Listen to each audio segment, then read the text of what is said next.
Yo, what's good? Big Z here, back with another video, and today I'm going to show you guys how to make this. My love for you is super, super. My love for you is super, super.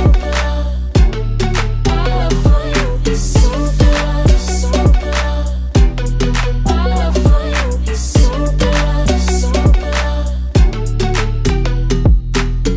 So the only part I used from the original song was the acapella where she just sings "My Love for You is Super Love."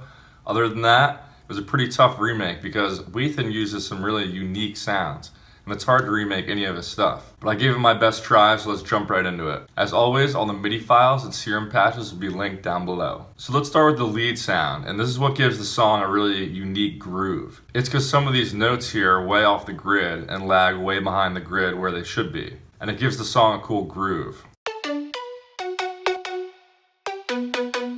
So here's the lead sound I made. It's a square wave and oscillator A with 4 voices unison. And this envelope here is modulating the D tune. And also on both wavetables, I have this pulse width modulation on. And I have the envelope affecting that as well. Oscillator B is an octave above oscillator A. And instead of a square wave, it's the square wave shifted over. I forget the name for this waveform, but it doesn't matter. In the effects section, I have some dimension expander, and I also have the envelope down here affecting the mix of this reverb, and the decay and the size of the reverb are turned all the way down. Other than that, I have envelope 3 affecting the pitch of the sound.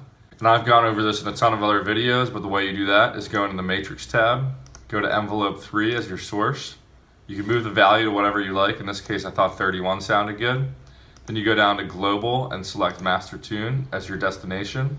Make sure the arrow is only facing one way. Now you have envelope 3 affecting the pitch of the sound. So you're going to start with the normal looking envelope, but as you move the decay down, it's going to make it into a really plucky sound.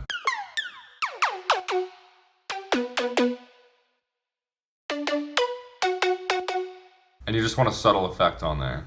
Here's the EQ I have on that sound.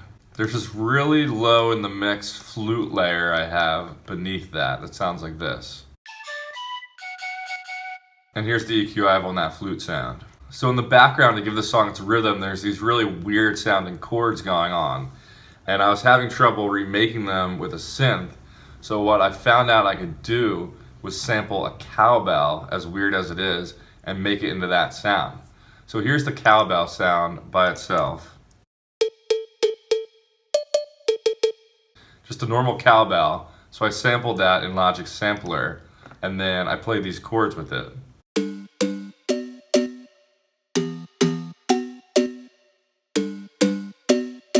So to WHETHANize these chords, you got to move some of them off the grid a little bit and make sure the notes are slightly off the grid from each other just to give it more of a plucky, real sound. So I layered that main cowbell sound with another cowbell layer, but only took the very high end of the frequency spectrum from it. In the background, there's some lush chords going on that you can barely hear in the mix, but they definitely fill it out.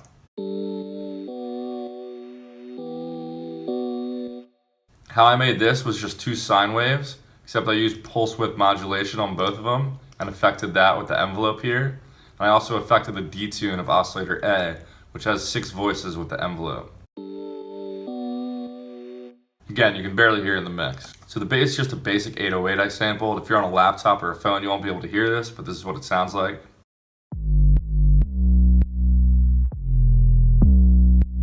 And by the way, everything in this song is slightly sidechained to the kick.